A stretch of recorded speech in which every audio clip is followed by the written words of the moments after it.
Hello friends and welcome to the channel बातें दिल की। आज हम बात करेंगे एक सिचुएशन की जब हम कुछ नया करना चाहते हैं, जब हम कुछ अच्छा करना चाहते हैं।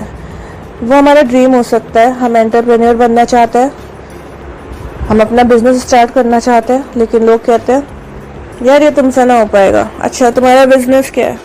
मुझे मैसेज स्टार्ट करना है, I want to open a tiffin centre, क्योंकि मेरी लोकेलिटी में मुझे उम्मीद है कि आई कैन मेक 50 टिफ़िन्स और इतने ऑर्डर्स आएंगे। कैसे करोगी? 50 टिफ़िन्स खरीदने हैं, सब्ज़ी वगैरह लेना है, फिर आपको अप्रोच करना है कि आप घर घर जाके पूछो। तुमसे नहीं हो पाएगा ये, क्योंकि एक तो इसमें लागत लगेगी, प्लस तुम उतने ऑर्डर्स आए भी नहीं आए, फिर डिमांड्स होती है, तुम्हारा बचेगा नहीं, तो तुम एक्सपेंस करोगी, तुम्हें कुछ नहीं मिलेगा। ठीक है, लोग ऐसा कहते हैं, आप कन्विंस हो जाते हो कि यार it is a non profitable business, why will I go for it. तुम अपने उस आइडिया को भूल जाते हो, यू कीप दैट असाइड। 4-5 साल बाद तुम्हारी ही लोकेलिटी में कोई उस बिज़नेस को स्टार्ट करता है एंड देन यू रिग्रेट कि काश ही मैंने किया होता। लेकिन तुम्हारे तो वो थे ना 25-30 लोगों की पलटन जिसने तुमसे कहा था कि ये तुमसे ना हो पाएगा, और तुमने बिलीव कर लिया था। क्यों किया उनका बिलीव? क्योंकि तुम्हें आसान लगा, तुम्हें कुछ करना नहीं पड़ रहा था ना, अब तुम्हें वो एफर्ट नहीं डालने थे, तो you took their advice as final decision. तो अब करना क्या है इस सिचुएशन में? अगर आप ऐसा कुछ सोचते हो या आपको बिजनेस स्टार्ट करना है, आपको सिर्फ अपने ऊपर बिलीव रखना है, ठीक है? या एक और शख्स होना चाहिए जो ये कहता हो नहीं तुम कर लोगी, बस उतना काफ़ी है, उसके लिए करो। अगर वो एक बंदा नहीं मिलता ना, तो go into the mirror, look at yourself, और वो एक शख्स खुद ही बन जाओ। Means ultimately it is about belief on yourself कि I will do it in every situation, I will go through it.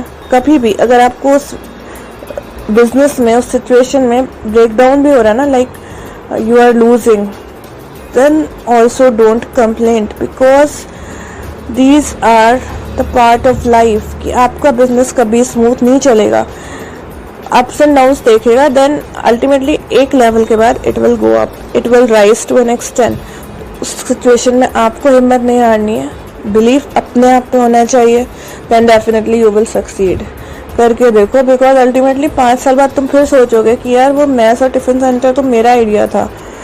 जब उन 25-30 लोगों ने कहा था कि you will be a failure, तो ये जो ये लोकेलिटी में इसने शुरू किया है, इसको समझाने नहीं गए होंगे क्या? And then go to him और हर एंड आस्क कि उनका क्या एक्सपीरियंस था, then you will learn something. और वो लर्न जो तुम करोगे वो यही होगा जो मैंने अब तक इस पूरे वीडियो में बोला। बी कॉन्फिडेंट, रिस्क लो लाइफ में, then definitely that risk will turn into an opportunity and you will grow better than others. तब सब तुम जैसा बनना चाहेंगे and you will be an inspiration for them. तुम उनको बता सकोगे कि यार मैंने ऐसे किया था, ये थॉट्स आए थे, but I decided to go for it and see where I am. ठीक है, फेलियर्स से डरो मत, क्योंकि फेलियर्स आपके दिमाग की सोच होते हैं, और फेलियर्स को सोच के काम को ना करना, स्टार्ट ही ना करना, तो और बड़ी बेवकूफ़ी होता है। Just be confident, believe in your self. अगर वो बिलीव नहीं है, then don't ever go for this idea. अपने ऊपर विश्वास रखो, तब जाके वो बिजनेस आप स्टार्ट कर सकते हैं एंड ग्रो कर सकते हैं। सो डेफिनेटली नेक्स्ट टाइम जब कोई बिजनेस स्टार्ट करने का आपके दिमाग में आएगा, उससे पहले दिमाग में ये रखना कि आपको अपने ऊपर ट्रस्ट होना चाहिए। आप खुद पर ट्रस्ट करना सीखो कि I will do it, I can do it, I will not do it तो दिमाग में आना ही नहीं है, मैं तो करूँगा ही and I will succeed in it. तब वो बिजनेस डेफिनेटली सक्सेसफुल होगा, because you will work for it, you will think for it, you will grow yourself. इस वीडियो में इतना ही, मिलते हैं नेक्स्ट वीडियो में। See you later, like share and subscribe the channel. Love you all, bye bye. Hello friends and welcome to the channel. आज बात करेंगे रिलेशनशिप के बारे में। रिलेशनशिप में क्या उम्र का डिफरेंस मैटर करता है? Does age difference matter in a relationship? तो देखिए, एज डिफरेंस दो तरह से हो सकता है। जब लड़की की उम्र कम हो, लड़के की ज़्यादा हो, और सेकंड होता है कि लड़की की उम्र ज़्यादा है और लड़के की एज कम है। ठीक है, अब दोनों सिचुएशंस को कंसीडर करते हैं। देखो, जो फर्स्ट कंडीशन मैंने बताई कि लड़की की उम्र कम और लड़के की उम्र ज़्यादा हो, ये तो हमारे कल्चर में चला ही आ रहा है, बिकॉज ऐसा होता ही है। मतलब आप 18 साल की बंदी की 40 साल के लड़के से शादी कर देते हो, तब भी that is according to your culture, और ये चलता है।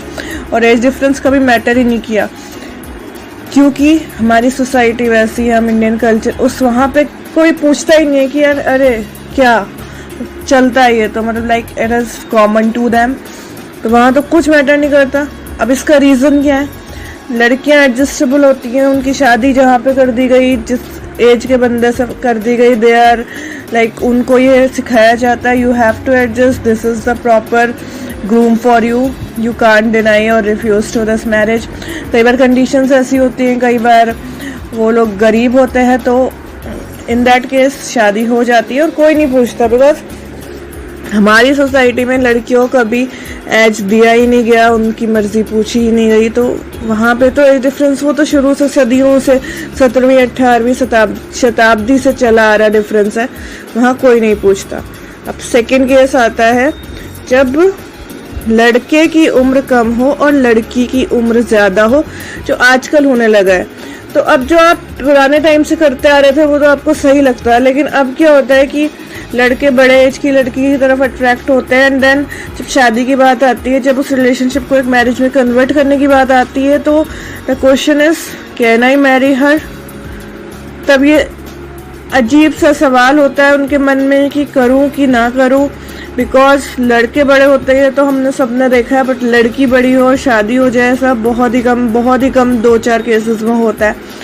लेकिन अब ऐसा होता है क्योंकि तुम हैबिचुअल नहीं हो ना उस फैक्ट के कि आप ये भी कर सकते हैं, तो यू हैव क्वेश्चन कि करूं कि ना करूं।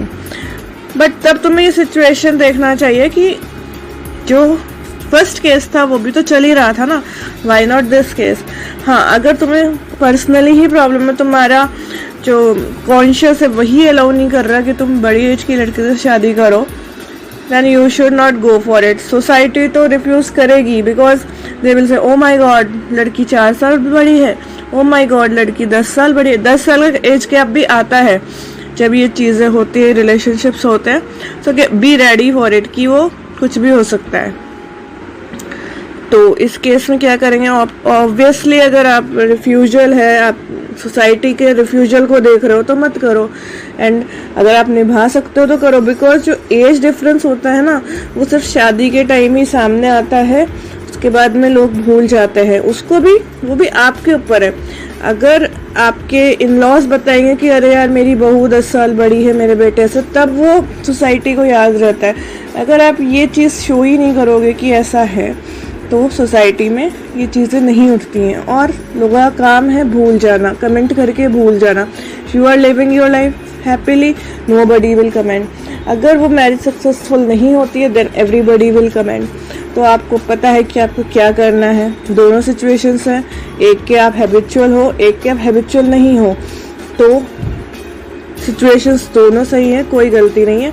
If you are accepting each other by heart, by soul, then you should go for that relationship, otherwise you can quit anytime. Thanks for watching the video. Like, share and subscribe the channel. See you all in next video. Love you all. Bye bye. Hello friends and welcome to the channel.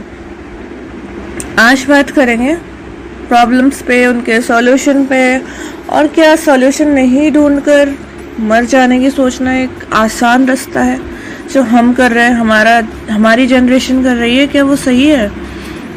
ये जो आप love में fail होके सोचते हो कि यार मैं मर जाता हूँ, यार I should die, I can not live, मेरे पास पैसा है बट मेरे पास प्यार नहीं है, ये बड़ी बड़ी दलीलें आप देने लगते हैं।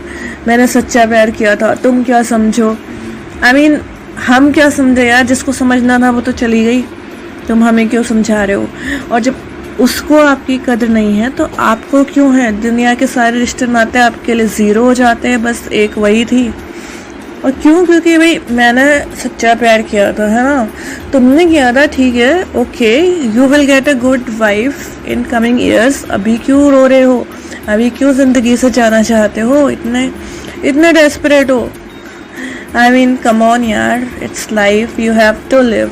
और अगर उसके बाद भी समझ नहीं आता ना, तो look at your parents, look at your elder ones, जिनको जो भी तकलीफ होती है, कुछ भी तकलीफ होती है उनको, they are like we will go to the doctor and we will get well.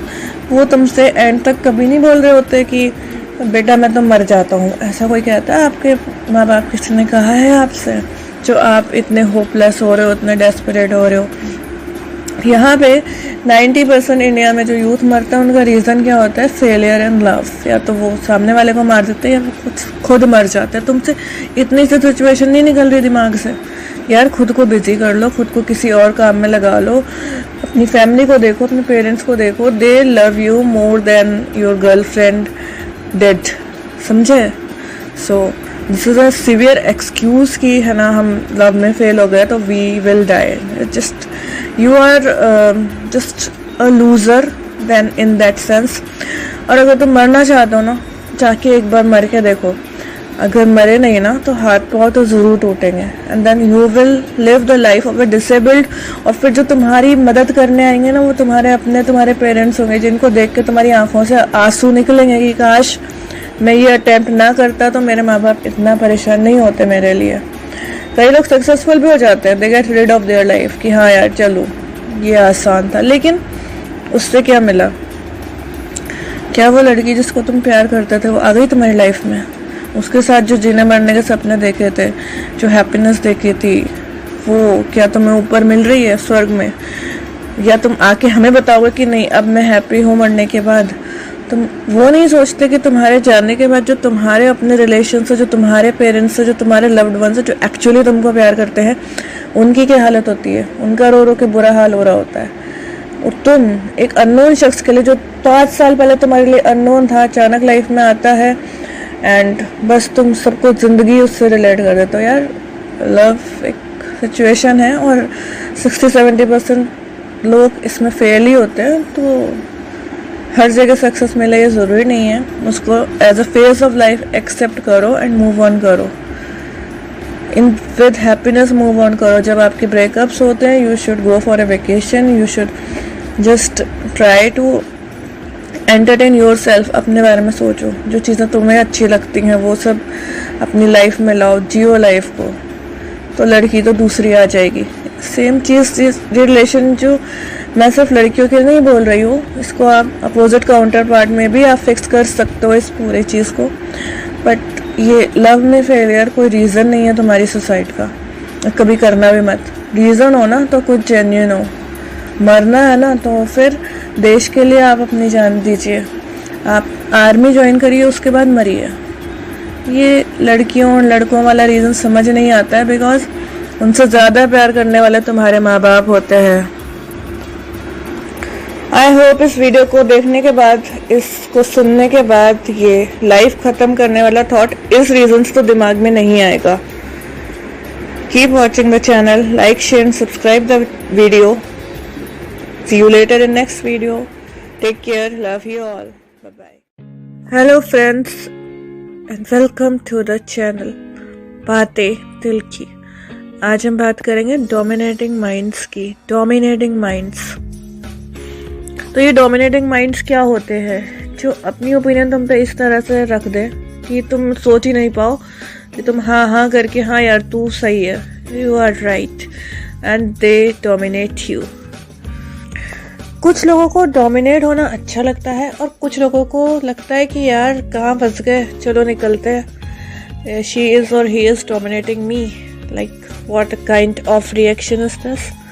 ठीक है, तो वो अवॉइड कर देते हैं वो डोमिनेटिंग लोगों को। अब डोमिनेटिंग पावर ये कहाँ से आती है? जब सामने वाले को ये लगता है कि आपका अपना कोई व्यू नहीं है, या you will submit to them, आप मान जाओगे, है ना? तो वो कहते हैं कि यार ठीक है, आप बोलोगे यार चल इस रास्ते से जाते हैं, वो बोलेंगे यार घूम के इस रास्ते से जाते हैं। जाना दोनों को सेम जगह, आपका रास्ता सीधा था, but because that person dominated you, तो उसकी वजह से तुम घूम के गए, है ना? एंड ही और she dominated your mind, and in the meanwhile he और शी कंप्लीटेड हिज और her work by going on to that route. ठीक है, तो तुम्हारा तो रास्ता सीधा था, तुम्हारा तो मतलब पेट्रोल ज़्यादा लग गया ना उसकी बात मानने में। काम भी तुम्हारा नहीं था, घूम के भी गए, रास्ता भी वही था। उसने डोमिनेट किया ना रास्ता तुम्हारा बदल कर। ये बहुत छोटी सी बात है, बिल्कुल छोटी सी, और आप इसको और बहुत सारे सिनारियोज में ले सकते हैं कि जैसे कि आपने तो प्लान किया कि यार मैं शिमला जाऊंगी, और किसी और ने प्लान किया आप ही के ग्रुप में कि यार जम्मू चलते हैं। तो जिसने जम्मू का प्लान किया उसने अपनी ओपिनियन को इस तरह से परसेप्ट किया लोगों के सामने कि, और ऐसा समझाया उनको कि यार वो जम्मू वाली चीज़ फाइनल होगी। तो that particular person in your group dominated over others and the plan switch to Jammu. ठीक है, तो ऐसा होता है। तो अब इन डोमिनेटिंग माइंड्स का क्या करना है? देखो, अगर आपको लगता है कि person is dominating you against your wish, और है ना तुम नहीं उसको ओवरकम कर पा रहे हो, तो ट्राई टू अवॉइड देम। ठीक है, उस वक्त हाँ बोल के निकल जाओ, नेक्स्ट मोमेंट में प्लान कैंसिल कर दो। If it is a trip, if it is your life. कोई बंदा आपको डोमिनेट करता है, जैसे कि हम हस्बैंड वाइफ के रिलेशनशिप में अक्सर ही देखते हैं कि वाइफ डोमिनेट करती है, हस्बैंड कुछ नहीं बोलते हैं एंड मोस्टली दे चुप रहता है। ठीक है, तो अगर वो चुप रहना ही उनका हैबिट है, अगर वो बंदा चुप है ना घर में, अगर उसको लग रहा है कि माई वाइफ इज़ डोमिनेटिंग मी, वो चुप है ना घर में, बाहर जाके देखो वो कितना जिंदा दिल होगा दोस्तों के साथ। सो हम ना अपना स्पेस ढूंढ लेते हैं जब लोग हमें डोमिनेट करते हैं ना, we don't like this domination, और हम अपना स्पेस फाइंड आउट कर लेते हैं। कुछ लोग डोमिनेशन पसंद भी करते हैं, आई डोंट नो वो किस टाइप के लोग होते हैं, जिन्होंने कभी लाइफ में डिसीजंस नहीं लिए या जिनको कभी मौका नहीं मिला, जरा उनको अच्छा लगता है यार कि उनको एक घर से दूसरे घर तक जाने का रास्ता भी कोई और बता दे कि यार इधर आ जा। ठीक है, तभी वो आएंगे, फिर वो उनको बोले चलो अब घर चलना। तो वो उस टाइप के जो मेंटालिटी होती है ना, दैट फॉलो अप वाली मेंटालिटी की हमको तो फॉलो ही करना है साहब, हम तो फॉलो ही करेंगे, और they feel happy with that gesture. तो वो लोग उस डोमिनेशन को भी ले लेते हैं, बट मोस्टली मुझे नहीं लगता हम 60-70%। यार देखो सीधी सी बात है, अगर मुझे बोला जा रहा है कि यार मुझे ना आइसक्रीम खानी है, और सामने वाला डोमिनेट करके बोलेगा कि यार नहीं पिज़्ज़ा खाएंगे आज तो अपन, मैं कितनी बार उसकी सुनूंगी? मुझे आइसक्रीम तो मिल रही है ना, मेरी विश तो पूरी हुई नहीं। तो such kind of dominations are like, ऐसा लगता है कि यार जैसे कि आपका किसी ने गला दबा दिया, आपको शॉपिंग करनी है बैग के लिए, बंदा आपको क्या बोलते हैं ये कुछ भी ले लो यार, सैंडल्स ला के ला रहा है, तो कैसे चलेगा, बात कैसे बनेगी? तब क्या करोगे आप अकेले जाके शॉपिंग करके वो बैग लेके आओगे पर्टिकुलर जो आपको पसंद आया था उस सैंडल को, तो आप ठीक है हाँ यार बहुत अच्छा है करके रख लोगे, बट यू विल स्विच। तुम ना कोशिश करोगे ना उस डोमिनेशन से निकलने की, जो पर्टिकुलर बंदे ने जो जोन तुम्हें दिया उससे निकलने की। सो ऐसा ही होता है, यही लाइफ है। तो डोमिनेटिंग पीपल अगर आपको पसंद नहीं है तो अपनी ओपिनियंस खुद बनाइए, अपना जोन खुद बनाइए, अपना स्पेस खुद बनाइए। चैनल में इतना ही, इस वीडियो में आज के लिए इतना ही। Like share and subscribe the channel. See you later in next video. Tata. Hello friends and welcome to the channel. आज बात करेंगे दोस्ती की। दोस्ती पे बहुत सारी स्टोरीज हैं, बहुत सारी कहानियां हैं, लेकिन दोस्ती में आज हमारा टॉपिक है कि आपको एक दोस्त को कब छोड़ देना चाहिए। मतलब कब आपको ये समझ लेना चाहिए कि ये जो मेरा दोस्त है ये मेरा अपना नहीं है, ये मेरा दोस्त ही नहीं है।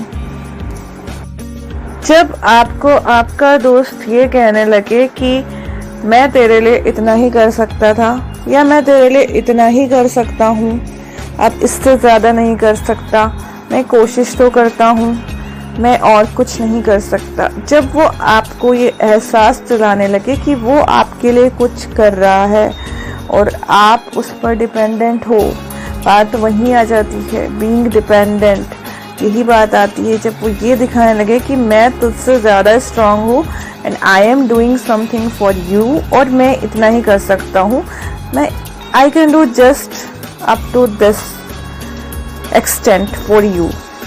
तब उसी क्षण उसी वक्त उस दोस्त से दोस्ती वहीं ख़त्म कर दीजिए, क्योंकि उनको लगता है कि आप उन पर बर्डन हैं, आप उन पर बोझ हैं। वो आपके लिए कुछ कर रहे हैं, वो अपना स्ट्रेस, अपना एनर्जी तुम पर खर्च कर रहा है। अगर किसी भी दोस्त को ऐसा लगता है या वो आपके साथ ऐसा करता है, उस दोस्त से उसी वक्त आपको दोस्ती ख़त्म कर लेनी है। अब बात यह है कि ऐसा क्यों करना है। देखो, हम बहुत से कॉमन फंडे पे आ जाते हैं कि जब हम दोस्त बनते हैं तो दोस्त लोग बोलते हैं यार थैंक यू मत बोलना, सॉरी मत बोलना, इट्स ओके, मतलब तुझे कुछ भी बोलने की ज़रूरत नहीं है। और एक अंडरस्टैंडिंग होती है, लाइक थैंक यू सॉरी जैसे वर्ड्स नहीं आते उस रिलेशनशिप में जो दोस्ती का होता है। कभी मैंने कुछ कर दिया आपके लिए और कभी तुमने कुछ कर दिया मेरे लिए। लेकिन अब अगर कोई ये जताने लगे कि यार मैंने किया, यार मैं इतना ही कर सकता हूँ, यार देख ऐसा, यार देख वैसा, देख मैंने ये किया और मैं इस लेवल तक कर सकता हूँ, जब ये चीज़ें आने लग जाए ना दोस्ती में, तो आप समझ लो कहीं ना कहीं प्रॉब्लम है। या तो वो स्ट्रेस्ड फील करता है जब वो आपकी हेल्प करता है, और जहाँ ये स्ट्रेस आने लगता है ना, ये खिंचाव, वो बहुत अच्छे रिश्तों को तोड़ देता है। तो ये तो सिर्फ दोस्ती है, कैसे नहीं टूटेगी। अगर आपको दोस्ती को स्ट्रॉन्ग रखना है तो कोशिश कीजिए कि ये स्ट्रेस ना आए। आप उनकी मदद करने जब जाएं, अपने दोस्तों के पास जब जाएं, तो कहीं ये स्ट्रेस नहीं हो कि यार अच्छा अभी पार्टी होगी, 500 रुपये मेरी जेब से जाएंगे, इस बात का स्ट्रेस ये भी आ रहा है ना, तो that means you are not with your friends, you are just with your money at that time. तुमको लग रहा है कि मैं अपने पैसे कैसे बचा लूँ। ये स्ट्रेस वाली फीलिंग किसी भी तरह से किसी भी फॉर्म में जब आ जाती है ना, तो वहाँ आप दोस्ती वाला रिलेशन तो फॉलो ही नहीं कर रहे हो। और अगर कोई इस बात का फ़ायदा उठाए आपसे कि यार हर बार इसी के पैसे खर्च कराते हैं, वो भी सही नहीं है डेफिनेटली, क्योंकि दोस्ती में आप इक्वली स्पेंड करते हो, इक्वल सब कुछ होता है।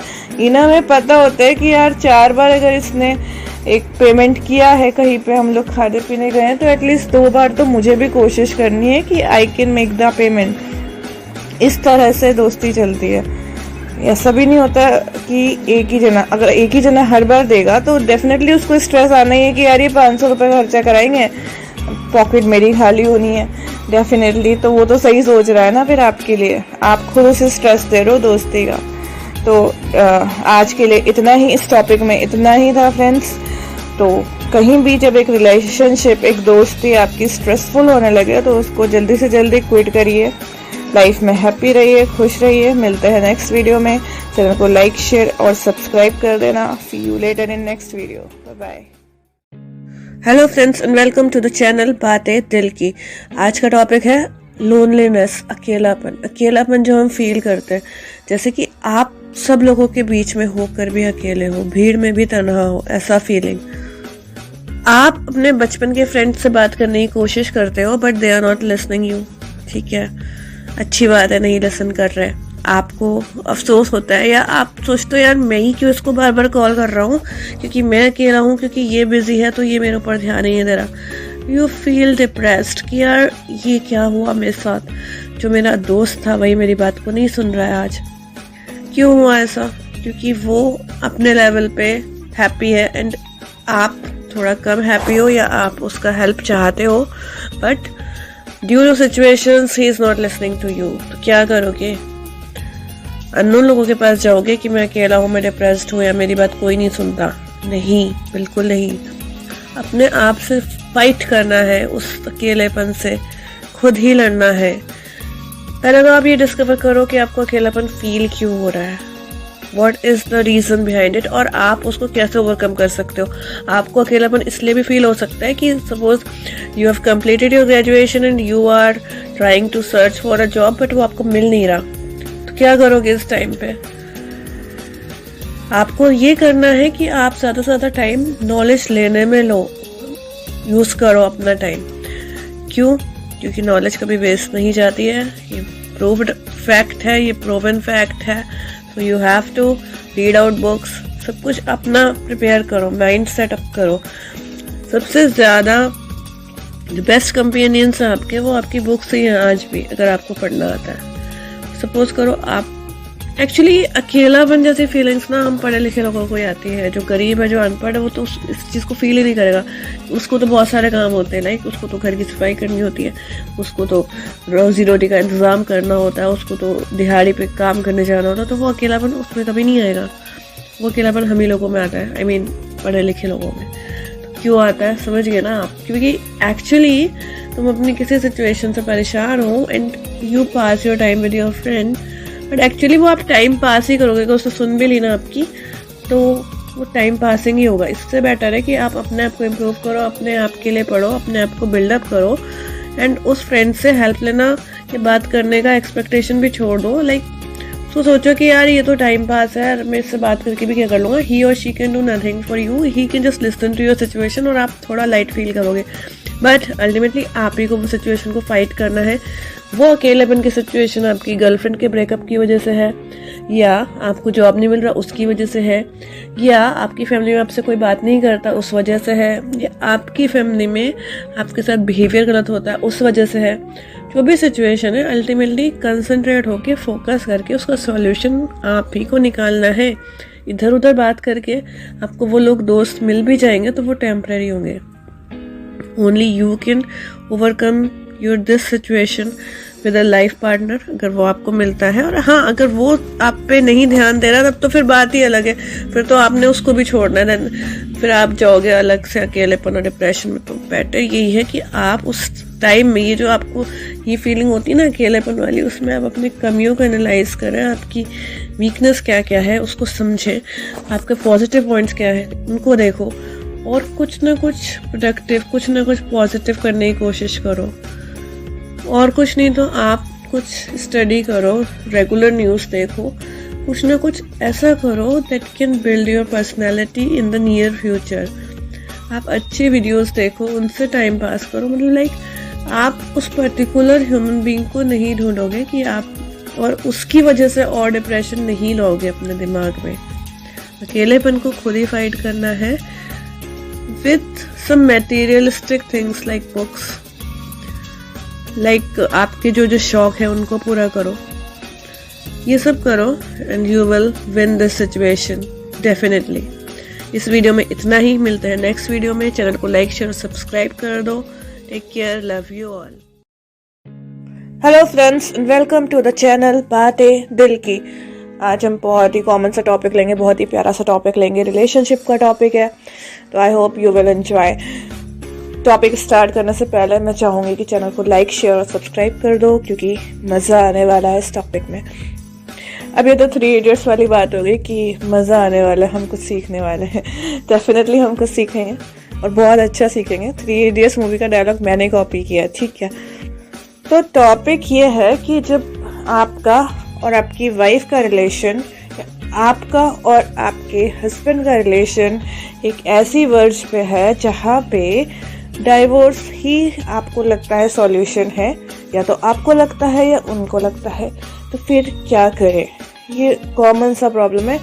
कोई भी एक काउंटर पार्ट नहीं देना चाहता है डाइवोर्स, बट सिचुएशनली वो डाइवोर्स हो जाता है and then it is accepted by the society, और हम एंड में कुछ नहीं कर पाते। बट हमारा वो काउंटर पार्ट कहीं ना कहीं किसी सोशल मीडिया पे किसी ना किसी से बात कर रहा होता है कि यार मैं इस सिचुएशन को कैसे अवॉइड करूँ, ठीक है। बट वो उसने एक तीसरा चैनल ढूंढ लिया कि यार ये तू बता कि मैं कैसे करूँ, जो उसको अपनी वाइफ से, हस्बैंड से कंसल्ट करना चाहिए था, नहीं, वो उससे तो थक चुका है, परेशान हो चुका हूँ मैं तो उससे, वो तो सुनती नहीं है, वो तो सुनता नहीं है, आप बताइए मैं क्या करूँ। एंड इस डिस्कशन में, इस सब चीज़ों में, दूसरों की ओपिनियंस लेने में टाइम निकल जाता है। और जो टाइम मुझे मेरे पार्टनर को देना था, स्पेशली उसकी इस कंडीशन में उसको समझना था, वहाँ मैं उसके पास जाने से डरने लगता हूँ, मैं उसे समझाने से डरने लगता हूँ, और अल्टीमेटली मेरा रिलेशन ख़त्म हो जाता है। तब मैं किसे दोष दूँगा और मैंने क्या गलती करी?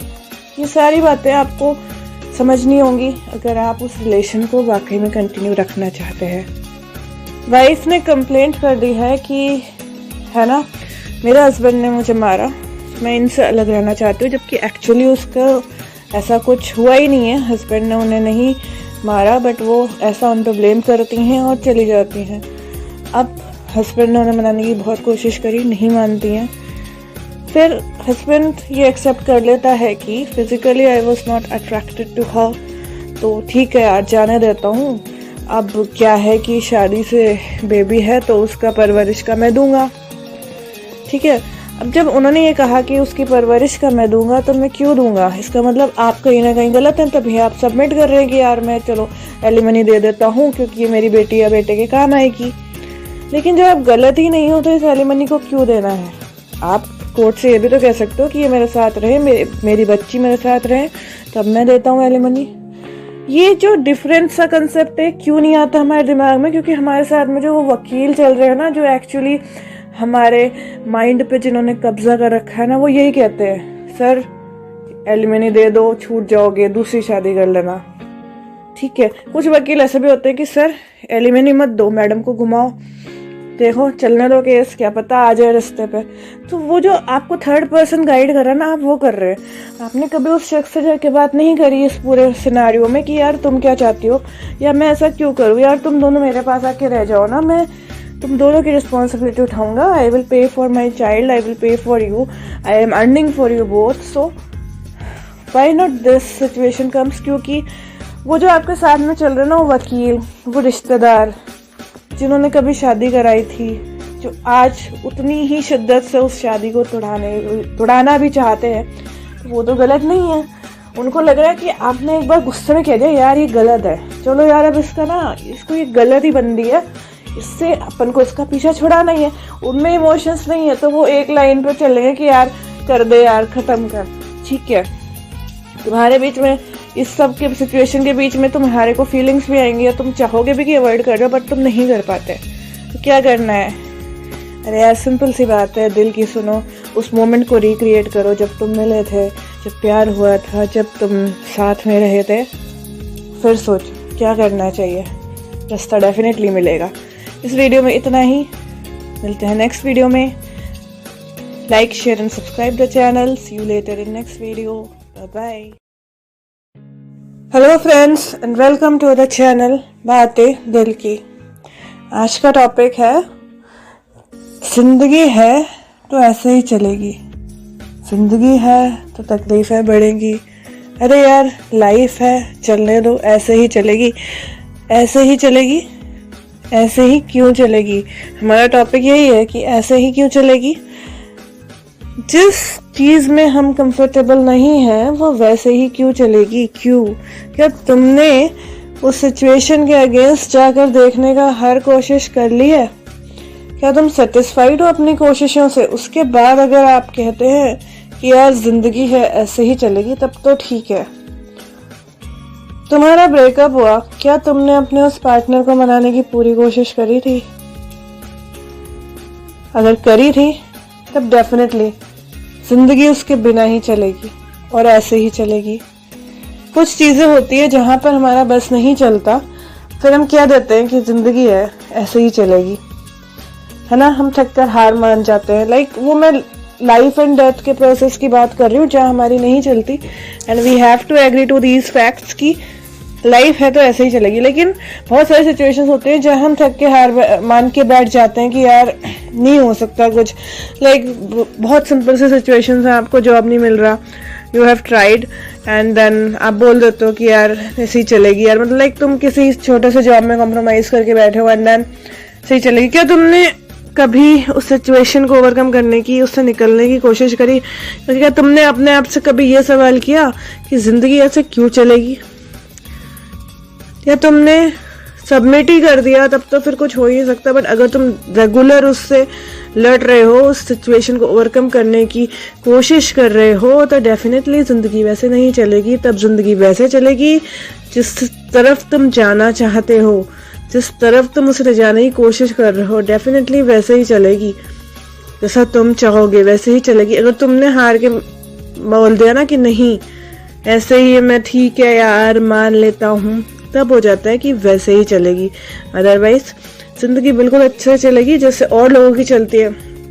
आप जाकर उन लोगों से पूछिए कि यार तुम्हारी जिंदगी ऐसी है तो ऐसी क्यों है? लाइक सब कुछ परफेक्ट सा दिखता है ना, तो वैसा क्यों है?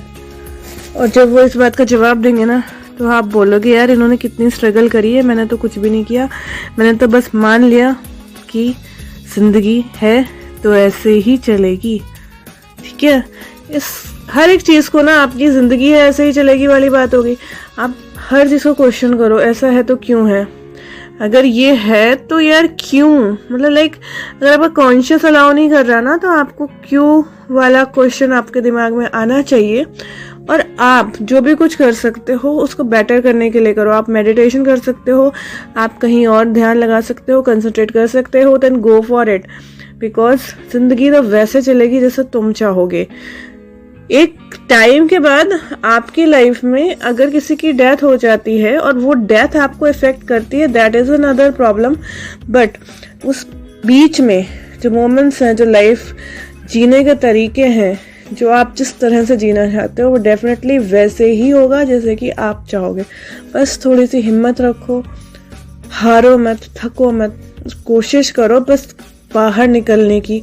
ऐसा मानो कि तुम्हारा पैर एक दलदल में फंस गया है, लेकिन तुम्हें बाहर आना है। पूरी कोशिश लगा दो, जी जान लगा दो अपनी, और डेफिनेटली फिर जिंदगी वैसे ही चलेगी जैसा तुम चाहते हो।